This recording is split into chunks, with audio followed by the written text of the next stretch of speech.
Grand Rising, Grand Rising, Grand Rising family. Welcome to Good News and Divine Warning Ministries. I know a lot of y'all, man, that's moving in that good divine light. Y'all moving in the way that you're unique, you stand out, and a lot of people are agitated by your uniqueness, agitated by your difference, and agitated. And like I say, lately I stay around a whole bunch of older folks. And a lot of these older guys, they be giving me these awkward looks, weird looks and stuff. Looks of disdain, looks of discomfort, looks of confusion. When I come around, I ask myself, why do these individuals give me hard looks and stuff like that? Because in reality, you intimidate these individuals. You intimidate everything about these individuals. You intimidate the way they think. You intimidate the way they move. You intimidate the way they look. You intimidate everything about them because when people see you, they see your light. They see your glow. So a lot of people are going to feel intimidated by you because you're not seeking a validation. They can sense that you're not. And they can sense that you're not worried about them. But the thing is, they're seeking your validation. I had to do that one time for y'all. Blessings. But anyway, you seeking validation. A lot of people try to seek validation from individuals like myself. You just seek a validation to get somebody to approve of you and things like that. Now, like I say, a lot of older guys down here where I'm at, they do that. And so yesterday I was coming out my room, and I'm my little studio apartment, whatever, and I'm coming out, and when I'm coming out, I'm going down the staircase and run into another individual that's always hanging around the so-called troublemakers and things like that. And like I said, I've been there a year, but I really don't speak to too many people. I kind of keep to myself.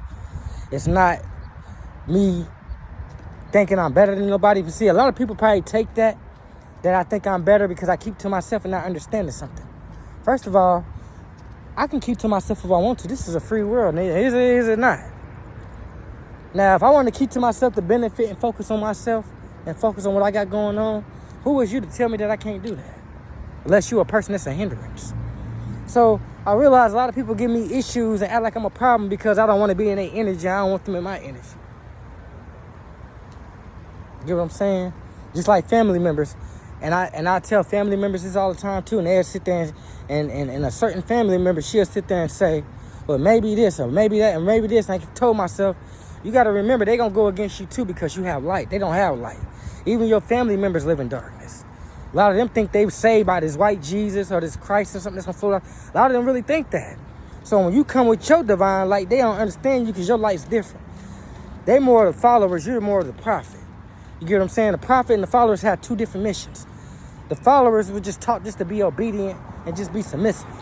That's what a lot of religious people is. A lot of people weren't called to be prophets. Some people were just called to be religious people.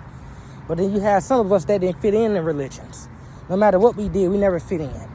When I was in the ministry and I was out doing my ministry work, when I was in the Christian ministry for a while, trying to change my life, when I went into all that about when I was like 26 years old, 24 years old, and I went into all this type of stuff, I realized when I got there, people in the church was jealous.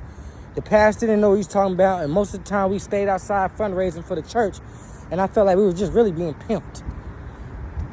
Then I used to get accused of stealing money out the fundraiser bucket. And y'all got to understand, we in the South, so the location I'm at on the summertime, it gets over 100-something degrees. Now, one day, me being honest, I told the pastor at this church, I said, hey, I take about $1 or $2 out the bucket each day to get drinks so I won't pass out, but I make sure when I make my quarter, I put those $2 back. The pastor even said, there's nothing wrong with that. Just make sure you put money back. There's nothing wrong. If y'all thirsty, get y'all something to drink. Don't pass out outside now. And we got this gas station called Valero. I don't know if y'all know what a Valero is, wherever y'all at. Y'all might know. But, they got these drinks in there, like 75-cent big gulp drinks, 75 cents. So if a motherfucker getting something out of the bucket, you pulling out 75 cents to get you a big gulp, a big container of drink, a big gulp drink, and they tripping about 75 cents. So you think to yourself, well, pastor ain't gonna trip, but let me tell him the truth. I'm gonna beat this nigga to the punch. And I told him, hey, I'm not gonna pass out, bro. It's too hot. We need something to drink. So he understood. But then as the time progressed, I would make my money. I will make my money. And when I make my money, my quarter from fundraising, make the little extras for me to have, they would go back and tell lies and say that I was stealing. Because me, I made my quarter every day. You know what I'm saying? I have a light. Even back then when I was in the ministry, I still had something unique about me. People seen it. So people always gravitate towards me when they pull up in their cars to talk to me and things like that. Some of people just pull up just to look at me and just give me some money. Like I have that different light. So when you moving like that and a lot of people see that, they kind of get jealous. You know what I'm saying? So they start making lies up about you, telling lies about you, saying you're doing this, doing that. And I used to think to myself like, damn, I come to the ministry to get my spirit right and things like that right. And there's a lot of demonic shit going on here. Competition. People trying to compete with you. You'll get up in the rising and decide that you want to put on something nice and whatever. And every time you turn around, a person is giving you a hard look. They mean mugging you. They plotting on you. They making stuff up. And then I realized I've been to ministry, even left this ministry, went to California for a while. And they all the same ministry, but just at different locations. So I think maybe changing up the location will make things better for me. Things didn't get better for me. Things got worse and worse. I went out there, same thing. I felt like we were being pimped. I went in the room one day, and it's all. This is how everything happened. This is how everything changed for me, from religion to spirituality. I was sitting in the room one day, and I was in San Diego, California. I don't know what came over me.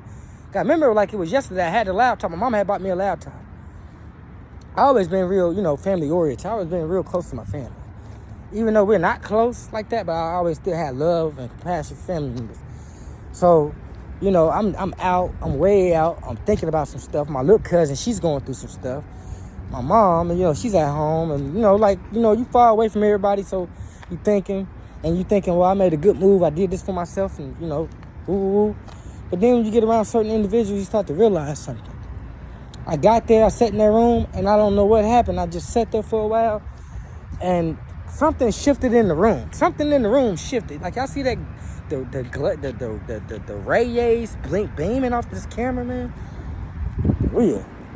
But I felt something shift, and I sat there, and all of a sudden, the whole feeling overcame my whole body. Next thing you know, I broke out in tears. I just broke out crying. Like I felt like I was lost. I didn't know what was going on. I felt lost in life. I didn't know what to expect. I felt like I'm doing all this for Jesus or God and this and that. And it felt like I'm feeling like I'm still stuck. I feel like I'm still lost. I feel like I still need answers to certain questions. There's a lot of things going through my brain. So I'm kind of, messed up here. I'm crying. I'm getting emotional. And I'm not knowing what knowing what the future is to bring for me. So I'm feeling some type of way, and I started busting out crying, and I don't know, something just told me to get up, pack your bags, and leave. I didn't know where I was going. I had like a overwhelming moment where I just woke up and said, fuck everything. This ain't working. I tried everything. I came back to this ministry year after year after year after year after year after year after year, and this shit is not working for me. I still feel empty inside. I still feel lost. I still feel like I don't know what to do with myself. I still feel like when I'm talking or praying, I'm praying to something that don't even fucking hear me. I still feel like this, and I feel like this, I feel like that. And I start feeling real overwhelmed with grief. Feeling like I'm reaching out to something that's not reaching back out to me. That's how I felt when I was doing the religion, and all that type of stuff.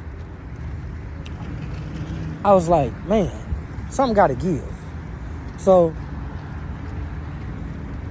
when you thinking like that, in your mind, like something ain't right. Something is tremendously not right, because I know things are supposed to be a little bit different for me right now. I've been doing all the right things in life. I've been respecting people. I've been honest. I've been doing this. I've been doing that. And I realized a lot of shit still falls apart for me. And I never knew why, and realized why. And not to only understand that I was off my course. I was off my whole course.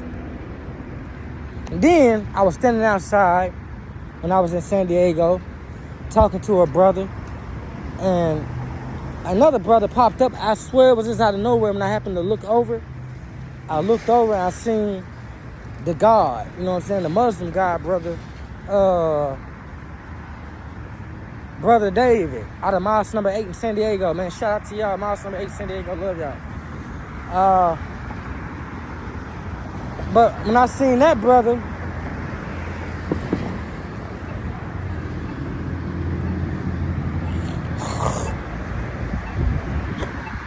I'm thinking to myself,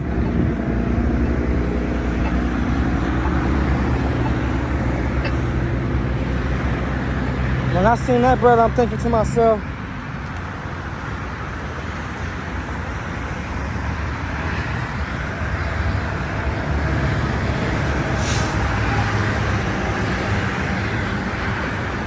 that things are starting to shift over for me. Things are going to shift. So, the brother seen me, and remember, I remind you, I just got out of the ministry, out of the Christian ministry. So I still needed some type of spiritual connection because I know I'm connected to something. But while I'm looking,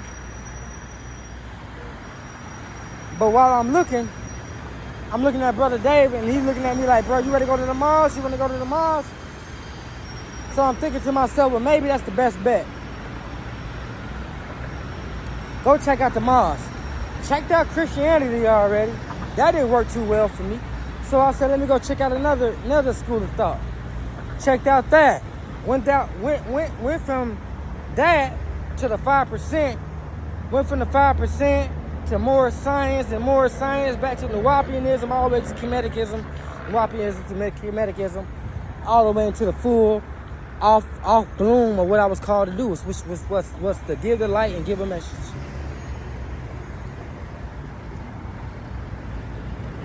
So y'all have to understand something. And I bet you $1,000 they looking at staring me down right now. But I'll be staring me down too. Look at me. Shit, you better stare. But anyway, let me stop playing with y'all. The God is back. But no, the people, when they was giving me all this science and this knowledge, I started to a point where I just said, you know what? I'm going to dove in deeper than what everybody else do. I just started going to all types of schools of thoughts. Going into the Buddhism, going into Hinduism, going into a lot of sciences, and realizes that a lot of these so-called religions ain't even religions, they're sciences. But you have to read it from a scientific point of view to be able to put these formulas together. You can't, that's almost like getting a puzzle, right? A person get a puzzle and trying to look at the whole picture one piece, you can't do it. It's impossible. You got to put the whole puzzle together to get the whole picture of the puzzle. Because when you get that one little piece of the puzzle, that piece of the puzzle is just going to look like a little piece of a puzzle. Might have some rainbow colors on it. Might have some letters, some numbers and shit on it. On that little piece of puzzle. So you probably can make out what a little bit of it is, but not much. Probably only a percentage of what it is. 1% of what the puzzle is. So when you think about that, you have to put the whole puzzle together. That's what these religions, these schools of thoughts, all these schools of thoughts and things like that, that's all puzzles. Reason a lot of people lack a true understanding of what the universe has in store, they lack the true understanding, the true eyesight, is because they looking at the whole world, the universe, from one piece of puzzle, but they ain't putting the whole thing together. People reading Christianity, studying Christianity, Muslim, Islam, whatever religion, but y'all forgetting about all the other religions. What make y'all think that all the other religions is supreme to God and not the other ones as well? My type of thing is, if Christians had the right God and everybody else was praying to the wrong God, don't you think everybody else should be destroyed? Why it seems like more Christians die every year than other religious groups or ethnic? That's just my understanding, because you think of a lot of wars don't really come from the Muslims, come from the Christians. The people that run the country, they vow under Christianity or Catholicism and things like that, and they raise the most motherfucking wars. You get what I'm saying? I don't know too many people in America that's a Muslim, political Muslim. So a lot of you motherfuckers over here in America that's saying stuff about Christian and this and that, but the Christians, the Roman Catholic Church, the Christians, they have the most war-ready set of mind, because even in their doctrine it says If a person don't believe in your God or your Christ, they an enemy. Why everybody got to be an enemy? Because they don't see the world the way you see it. See, that's disunity. Anything that promotes disunity is of a lower vibration. It's not of the higher vibrational energies. So motherfuckers want to take these religions and get to saying that God just said this, giving God a person name.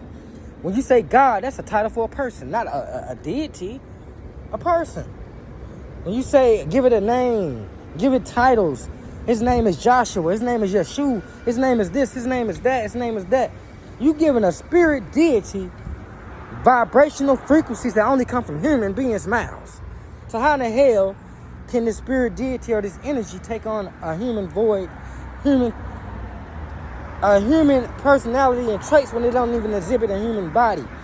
Part and parcel of this, the supreme deity inhabits us, but that part of the deity that inhabits all of us, we have to wake up. A lot of us are not waking it up due to ignorance, undereducated, not knowing where to study, not knowing where to look, and not knowing the diets and things and the way we're supposed to live to be able to activate that power. You have to understand the power lives within. You put water in your body, you put food in your body, you put, messages from people into your mind, your ear, all that's a diet. So if you listening to bullshit all day, if you listen to gossip all day, that's a diet, your vibration, your body's taking that vibration in. You living in fear all day, being worried all day, worrying about drama, worrying about violence, worrying about murder, worrying about this, you're going to have a low vibration. But if you walk in fear, you ain't gonna have a high vibration. A lot of people that I'm looking at walking in fear, a lot of motherfuckers walking in fear, G. You can tell a lot of people walking in fear. Low vibrations and all types of shit. Like, we live in a world where it's just cesspool full of fear. So y'all want to know what the real enemy is. Y'all be like, what is the devil? Who is the devil? What is the devil? I just told you who the devil was. The devil is fear now, and its most powerful. The devil is fear, and his most powerful worker is the ego, which is his demon. His most powerful demon is the ego. That thinks, and a lot of religions move off of an ego spirit. Why you think most religions think, well, if you don't choose our religion, you're going to hell? That's the spirit, that's the ego of that religion that thinks their religion is better, or their God is better, or the way they worship and praise